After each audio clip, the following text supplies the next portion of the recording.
Coucou à toi et bienvenue dans ce nouvel épisode de mon podcast Conscious Life. Je suis Magali et je t'accompagne afin de pouvoir vivre une vie en pleine conscience de ton corps physique, de tes ressentis, de tes émotions. Et c'est grâce à ça, c'est grâce à la compréhension de tous ces messages que tu reçois au quotidien que tu vas pouvoir devenir cette version de toi-même hyper badass, hyper puissante, que rien ni personne ne peut t'arrêter. Je te retrouve tout de suite pour ce nouvel épisode et n'hésite pas à liker, commenter, partager. À de suite.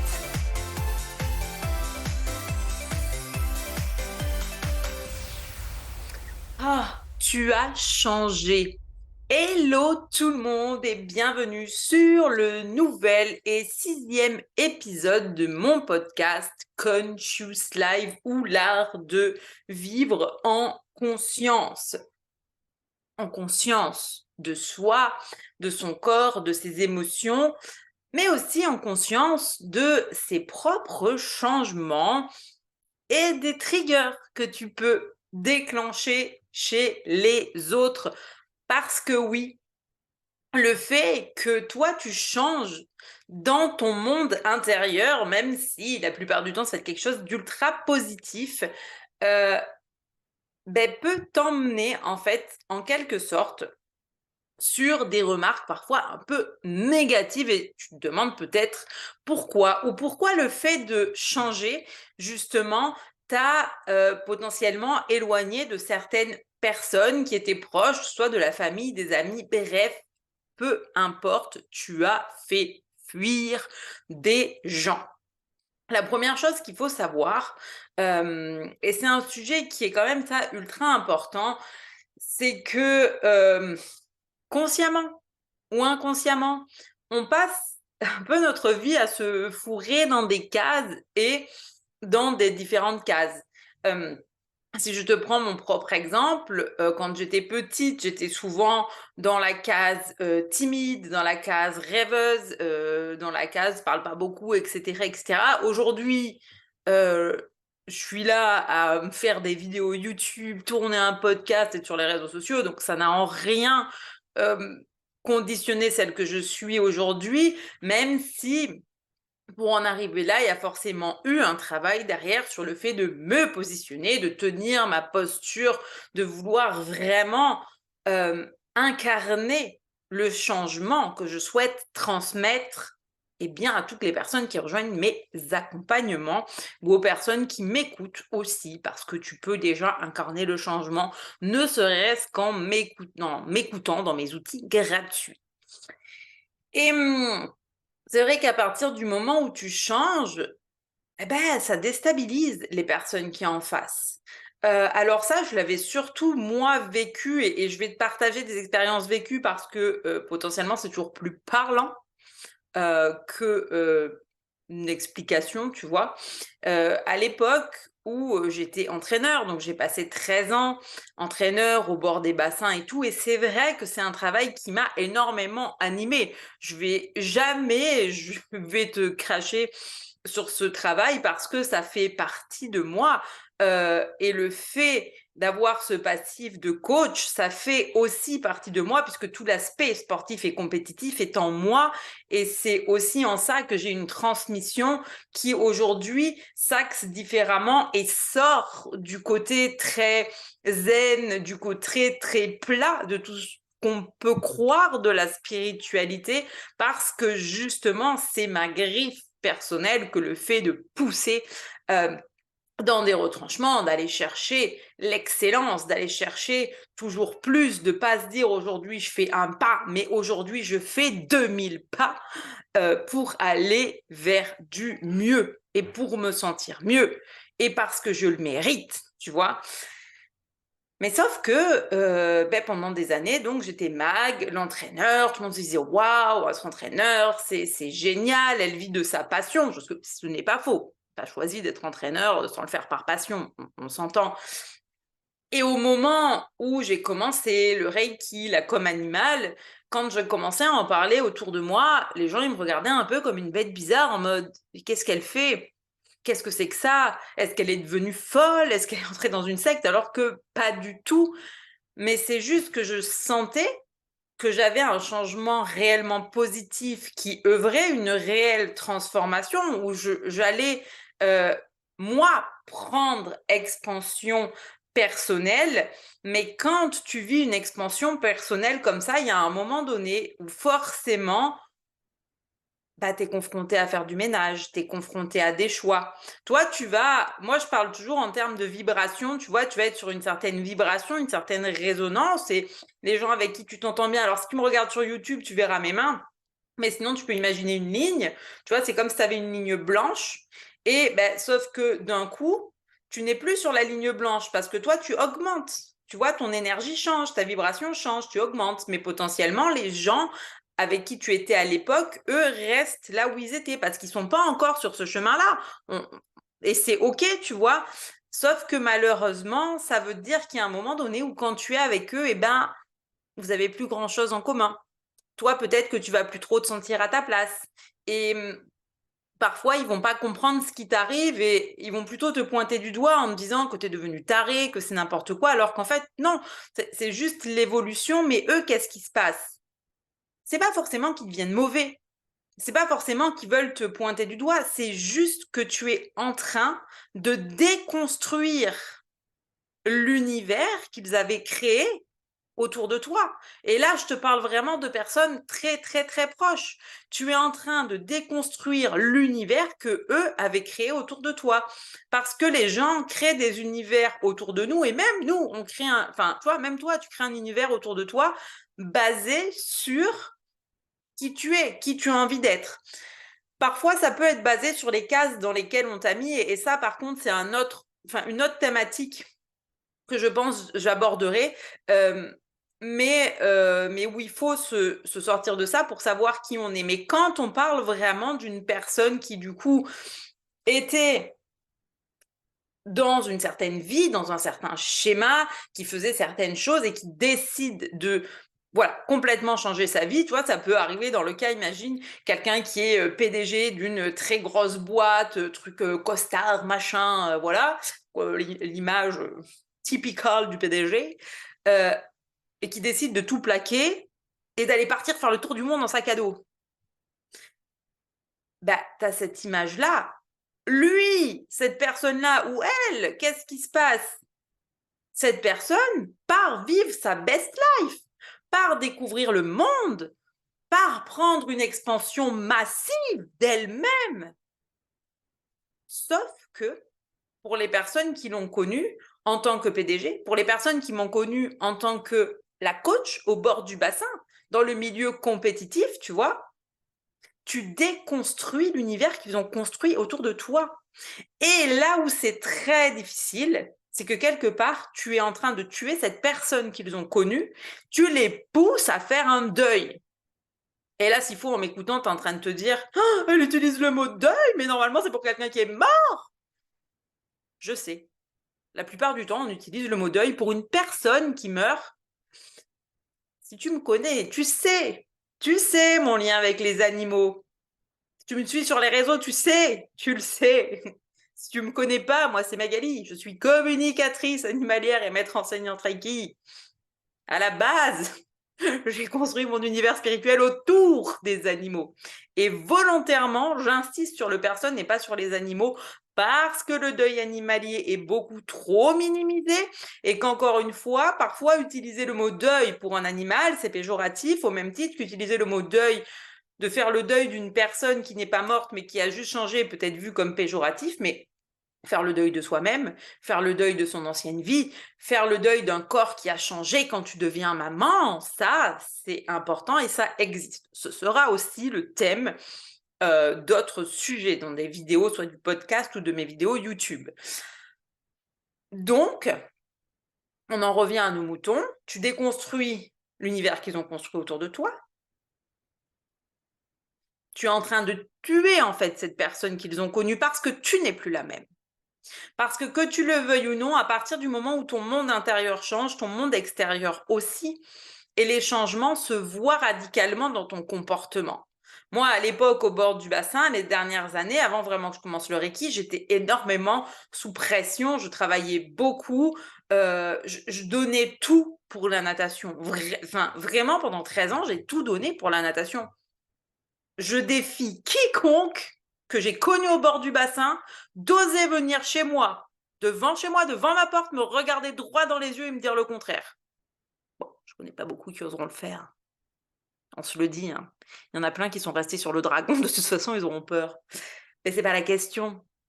La question, c'est que c'est une réalité et que d'un coup, par les changements intérieurs que j'ai vécus, par le fait que je me suis dit, mais en fait, il y a plus, je mérite plus, je veux plus et je veux donner plus. Parce que oui, ma mission, c'est de transmettre et à l'époque, tu vas me dire, mais entraîneur, tu transmets et certes, j'ai beaucoup transmis de correction. J'ai transmis mon savoir dans la natation pour faire progresser les nageurs, pour les pousser au meilleur d'eux-mêmes, etc. C'est vrai. Mais pour moi, ce n'était plus suffisant.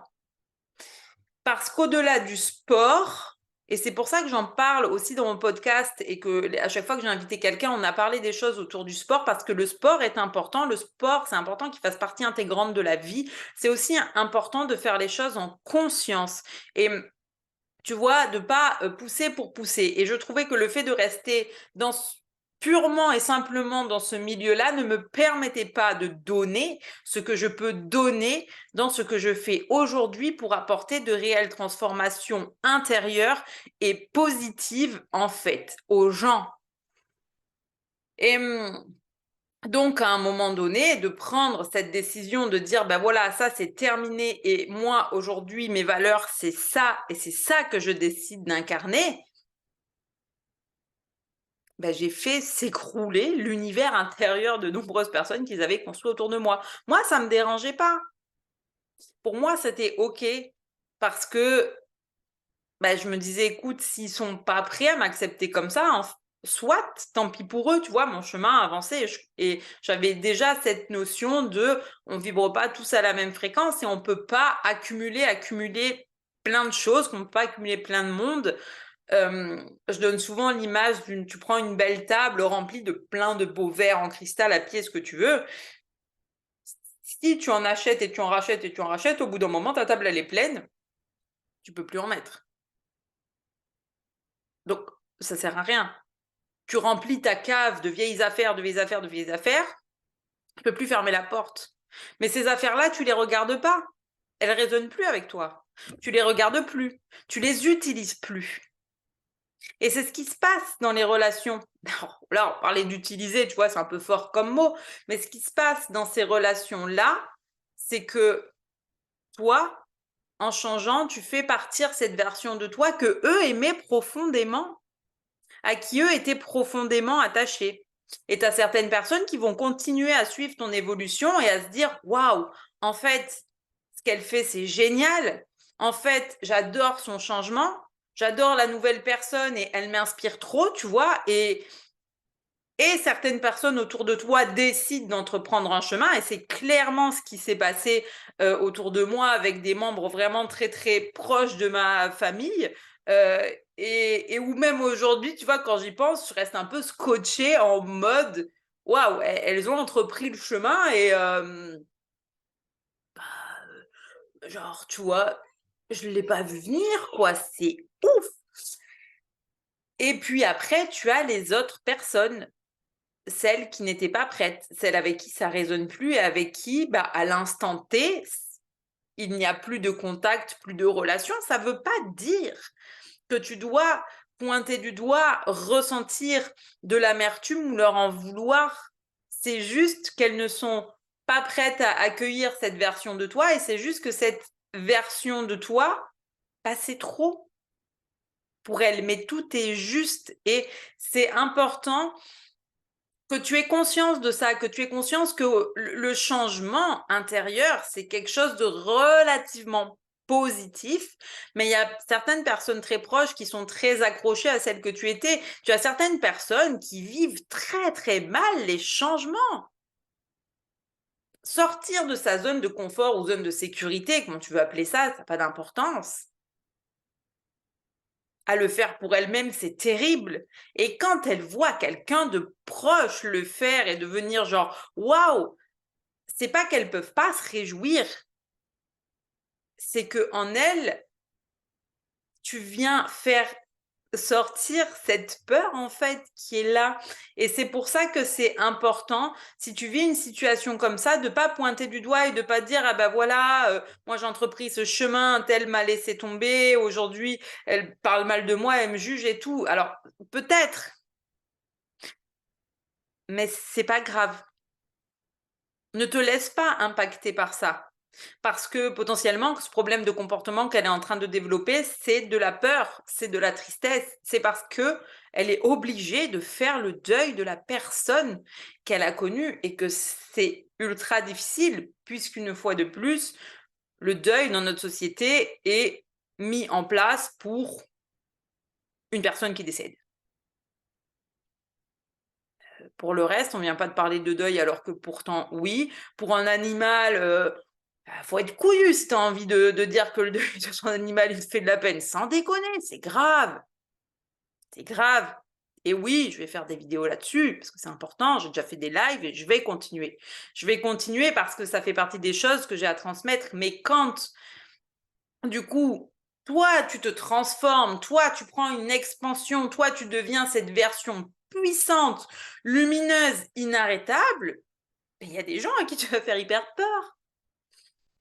Et c'est pour ça que j'avais envie de te partager ça aujourd'hui. Parce que des fois, tu vas t'entendre dire le fameux ah, t'as changé,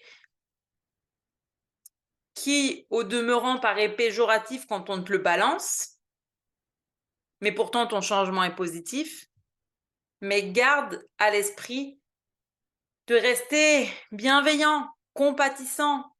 Parce qu'en fait, la personne en face, elle est juste en train de faire le deuil de cette personne qu'elle a connue. Elle est en train de devoir reconstruire, si elle décide de rester à tes côtés, un univers autour de toi qui n'était plus basé sur cette personne que tu étais. Tu vois, basé sur cette personne que tu étais, c'est moi par exemple, donc au bord du bassin, j'étais toujours associée donc à celle qui est tendue, à celle qui s'énerve, à celle qui gueule, etc. Et à partir du moment où j'ai commencé le Reiki, j'étais beaucoup plus calme, beaucoup plus dans le lâcher prise. En fait, je m'en foutais. Et un jour, on m'a demandé, mais pourquoi tu ne cries plus? Bah c'est vrai, moi je vais pas réaliser. Après, je suis en mode ah ouais, je crie plus. Et là, je suis en mode c'est le Reiki. C'est parce que j'ai commencé le Reiki, du coup, je suis beaucoup plus calme. Ah, on m'a regardé en mode, mais de quoi elle parle? Et moi, je dis, mais oui, oui. En fait, tout à l'intérieur de moi est en train de changer. Parce que le Reiki, moi, quand je te parle du Reiki, quand je forme les gens au Reiki à l'initiation, même si oui, je t'apprends à l'utiliser de façon très claire, précise et concise pour ton animal aussi, le fait est que la plus grosse partie des coachings tourne autour de revenir à soi et se comprendre. Parce que quand tu comprends que tu laisses entrer cette énergie dans ta vie et qu'elle vient t'aider, t'accompagner, t'épauler dans de nombreuses situations, bah après, en fait, tu t'en passes plus. Et tu réalises les bienfaits qu'elle a sur toi. Alors qu'à la base, tu te poses 20 minutes par jour pour faire ton auto-traitement, tu commences à faire des exercices en conscience, te connecter à tes ressentis, te connecter à tes émotions, et tout devient plus fluide, tu vois, autour de toi, et tout devient plus facile. Et la preuve en est, c'est que on est là, mardi, 15h23, je suis en train de tourner ce podcast, c'est pas gagné. Aujourd'hui, je savais pas si j'allais tourner cette vidéo. J'ai commencé ce matin, j'ai pas réussi à finir. On vit une situation challengeante du coup avec l'entrée à l'école de la petite qui s'était très bien passée jusqu'à un incident malencontreux la semaine dernière qui crée énormément de blocages et de perturbations. Et du coup, bah, pour travailler, c'est un peu plus difficile aussi parce que pour l'instant, bah voilà, elle est là avec nous, elle demande beaucoup après sa maman, du coup, ce qui est normal. Donc, effectivement, entre les moments que j'ai où là, comme là maintenant, là tout de suite, ça va et j'arrive à le faire, mais les moments où moi je suis bien émotionnellement, bah, faut trouver le juste équilibre. C'est un peu ce que je vais appeler l'équilibre dans le déséquilibre. Tu vois? Et qu'est-ce que j'ai fait aujourd'hui pour retrouver de l'équilibre dans mon déséquilibre? Bah, j'ai pris un moment où je me suis posée parce que j'étais réveillée depuis très tôt ce matin parce qu'elle dort très mal la nuit. Donc quand elle est allée à la sieste, j'y suis allée aussi, mais sauf qu'au lieu de dormir pour dormir, j'ai commencé par me faire un auto-soin. Je me suis fait une harmonisation des chakras et après j'ai travaillé précisément sur le chakra qui est lié à toutes nos émotions pour pouvoir m'apaiser. Après ça, j'ai dormi un peu et là, tu vois, du coup, ça va beaucoup mieux. Donc comme elle est avec son papa et là ça va, je me suis dit: «Bah oui, tu vois, là je peux le faire» et l'important, c'est que oui, avec le Reiki, j'ai réussi à trouver de l'équilibre dans le déséquilibre et c'est ça aussi qui, à un moment donné, quand les gens m'ont vu changer, a été dur, c'est qu'avant de faire le Reiki, j'étais constamment dans le déséquilibre, constamment sur le fil rouge, constamment sur les nerfs. Et d'un coup, j'ai été capable, dans ce déséquilibre que je vivais, dans ces contrastes que je vivais au bord du bassin, le fait de beaucoup aimer mon travail, mais le fait de ne plus supporter le monde extérieur de mon travail, créer le déséquilibre. Et grâce au Reiki, bah, jusqu'à ce que je parte, j'avais quand même réussi à temporiser, à lâcher prise sur certaines situations, là où certaines vont te dire que c'est peut-être, bah voilà, tu calcules plus, tu t'en fous, etc. En fait, peu importe comment tu l'appelles. Mais il y a bien eu en fait un grand changement intérieur lié un grand changement extérieur lié à mon intérieur, tu vois? Et ça, c'est hyper important, mais sauf que ça se ressent et donc c'est pour ça que je voulais te faire ce podcast sur le fait que oui, c'est très dur pour certaines personnes d'accepter de te voir changer. Alors, vu que je t'ai fait une aparté sur le Reiki, eh bien c'est de ça que je vais te parler pour conclure aujourd'hui. Évidemment que si tu as envie d'apprendre, si tu as envie de te former, déjà il y a 2 choses que tu vas retrouver en swipant dans la description. La première, c'est qu'il y a une offre gratuite, il y a, tu t'inscris par mail et tu vas recevoir pendant, 4-5 jours, en fait, un mail par jour avec des petites vidéos de présentation et des vidéos que j'ai appelées mini training pour justement te pousser déjà à utiliser tes sens de base, hein, la vue, l'ouïe et cetera, pour t'apprendre à utiliser tes sens et des petits tests énergétiques aussi. Et ensuite, si tu es intéressé, pour te former au Reiki, je propose un appel gratuit de découverte. Donc tu peux m'envoyer, si tu me suis sur les réseaux, un petit message en privé parce que c'est plus rapide ou dans la description, quasiment tout en bas, tu as mon mail. Tu m'envoies un mail avec tes dispos et on convient d'un appel, en visio pour échanger sur justement tout ce que va t'apporter d'ailleurs cet accompagnement. Écoute, j'ai été, ravie de te retrouver pour, ce nouvel épisode de mon podcast. J'avais vraiment à cœur de, voilà, de partager sur ce sujet et je comprends pourquoi ce matin ça s'est pas fait non plus parce que j'étais pas du tout partie sur ce thème-là et finalement ça m'a matché comme une lumière, donc je suis ravie d'avoir partagé là-dessus avec toi. Je te souhaite une très belle fin de journée et on se dit à très bientôt.